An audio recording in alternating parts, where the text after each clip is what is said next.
मङ्सिर 4 गते हुने निर्वाचनको सन्दर्भमा क्षेत्र नम्बर 4 बाट नेपाली कांग्रेसको तर्फबाट उम्मेदवार बन्नुभएका गगन कुमार थापालाई एउटै सांसदभित्र 4 वर्षसम्मै काम गरेका डाक्टर राजन भट्टराईले प्रत्येक विषयहरूमा यति निम्छरो र तल्लो स्तरमा गएर प्रश्नहरू सोध्नु भएको छ कि प्रत्येक प्रश्नको जवाब सांसद गगन कुमार थापाले आफैले आफ्नो सामाजिक सञ्जाल मार्फत प्रत्यक्ष रूपमा हरेक प्रश्नको जवाब दिनुभएको छ। आउनुस् डाक्टर साहब, तपाईलाई म 2070 देखि 2074 सम्म एउटै संसदमा बस्नुभएको विषयहरूमा केही प्रश्नहरू गर्न चाहन्छु। तपाईले त्यसको प्रश्नको जवाब कम्तीमा मलाई नदिए पनि क्षेत्र नम्बर 4 को नागरिकहरूलाई दिनुहुनेछ भन्ने विश्वास लिएको छु। 2071 साल जति बेला सिन्धुपाल्चोकमा जुरे पहिरो गएको थियो, सिन्धुपाल्चोक अस्तव्यस्त बनेको थियो र रोएको थियो। म स्मरण गराउन चाहन्छु त्यही बेला सांसद गगन कुमार थापाले प्राकृतिक विपद व्यवस्थापन प्राधिकरण गठनका लागि सरकारलाई दिनुभएको सुझाव र आफै समितिको सभापति भएको बेलामा गरिएका कुराहरूको विषयमा तपाईले एकचोटि प्रश्न गर्ने दुस्साहस किन गर्नु भएन संसदभित्र?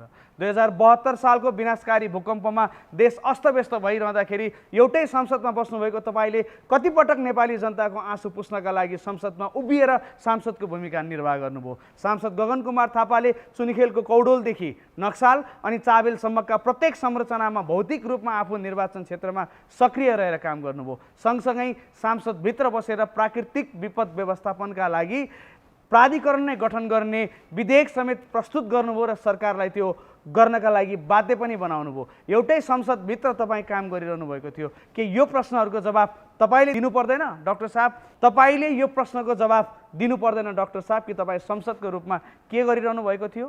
डाक्टर साहब, प्रत्येक वर्ष उखु किसानहरू आफ्नो मागका लागि काठमाडौँको राजधानी सडकमा आएर आँसु बगाइरहेका हुन्थे। तत्त समयमा सांसदभित्र गगन कुमार थापाको प्रत्येक विषयहरू तपाईले ध्यानपूर्वक सुनेको हुनुपर्छ। उखु किसानहरूको आँसु पुस्नका लागि संसदको कृषि तथा जलस्रोत समितिको सभापति हुँदा उखुको मूल्य निर्धारण गर्नका लागि सरकारलाई दिएको सुझाव र निर्देशन तपाईले बिर्सनु भयो डाक्टर साहब? के तपाईँ यी प्रश्नहरूमा कुनै दिन बोल्नुभयो? यी विषयहरूमा तपाईले कुनै दिन आफ्नो धारणा राख्नुभयो? तपाईलाई म प्रश्न गर्न चाहन्छु, 2070 सालदेखि 74 सालसम्म तपाईँ संसदभित्र हुँदा कतिवटा विधेयकमा दफादार छलफल गर्नुभयो? गगन कुमार थापाको पहलमा बहुआयामिक जलस्रोतको विषयमा विधेयक प्रस्तुत भयो। आज त्यही विधेयकको जगमा टेकेर देशभित्र सयौं परियोजनाहरूले काम गरिरहेका छन्। तपाईँ त्यो बेलामा सँगै संसदमा हुनुहुन्थ्यो डाक्टर साहब। तपाईलाई कहाँ कहाँ भेटियो? यो प्रश्नको जवाब तपाईले क्षेत्र नम्बर 4 लाई मात्र होइन, संसदको रूपमा, संविधान सभा सदस्यको रूपमा तपाईले बिताउनु भएको कामहरूको एक जवाब अब तपाईले दिनुपर्छ डाक्टर साहब।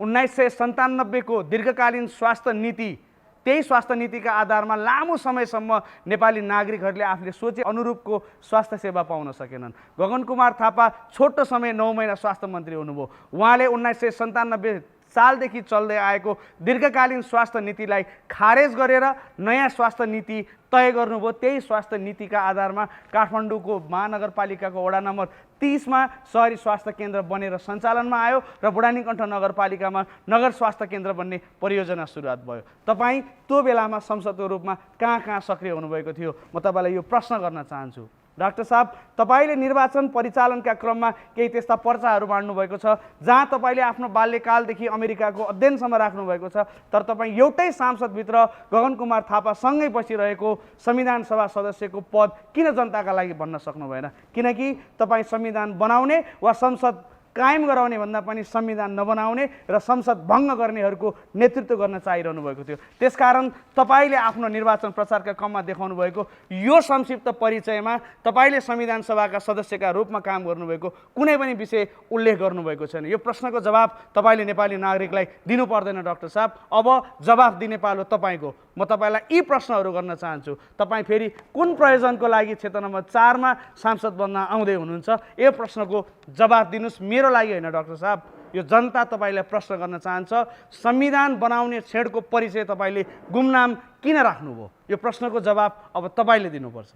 डाक्टर साहब, तपाईले क्षेत्र नम्बर 4 का जनताको चेतना स्तरलाई यसरी व्यङ्ग्य गर्दै हुनुहुन्छ कि तपाईँ आफू यही क्षेत्र भएको साबित गर्नका लागि आफ्नो घर नम्बर समेत देखाउनुहुन्छ, तर तपाईले संविधान सभाभित्र गरेको 4 वर्ष बिताएको विषयहरूलाई चाहिँ जनताको सामु ल्याउनुहुन्न डाक्टर साहब। एकपटक तपाईले यी मेरा प्रश्नको जवाब दिनै पर्छ। जुरे पहिरोमा सांसद गगन कुमार थापा बोलिरहँदा, उखु किसानका मर्महरूका विषयमा गगन कुमार थापा बोलिरहँदा विनाशकारी भूकम्पको पश्चातको समयमा फेरि पुनर्स्थापन गर्नका लागि विधेयकहरू बनिरहँदा, जलस्रोत विधेयक कायम भइरहँदा, भूमि सुधार विधेयक कायम भइरहँदा तपाईँ त्यो संसदभित्र, तपाईँ त्यो संविधान सभाभित्र कहाँ कहाँ कसरी देखिनुभयो डाक्टर साहब? त्यो प्रश्नको जवाब क्षेत्र नम्बर 4 का जनताहरू जान्न चाहन्छन्। डाक्टर साहब, त्यसै कारण तपाईँले यो प्रश्नको जवाब दिनै पर्छ भन्ने कुरा हो। यसपटक क्षेत्र नम्बर 4 मा तपाईँले गर्नुभएको झुटको ठुलो हार हुनेछ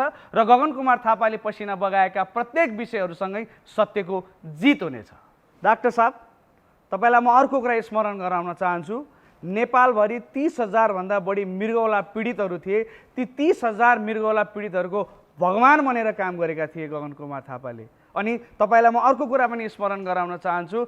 देशभित्र भएका नागरिकहरू सामान्य उपचार नपाइरहेको तर त्यही देशभित्र पहुँचका आधारमा आफ्नो सानो स्वास्थ्यका लागि पनि राज्य कोषको करोडौँ पैसा लिएर विदेश उपचार गर्न जाने, भिआइपी शब्दको प्रयोग गरेर करोडौँ राज्य कोष दोहन गरेर उपचार गर्न जाने तमाम भिआइपीहरूका लागि झापड राख्दै सांसद गगन कुमार थापाले ती भिआइपीहरूलाई दिने सबै सुविधाहरू अन्त्य आफ्नै कार्यकालमा गर्नुभएको थियो। के डाक्टर साहब, यी सबै कुरा गलत हुन्? एकचोटि क्षेत्र नम्बर 4 का नागरिकलाई यो पनि भनिदिनुहोस् कि यो पनि गलत थियो अथवा यो पनि गरेकै होइनन्।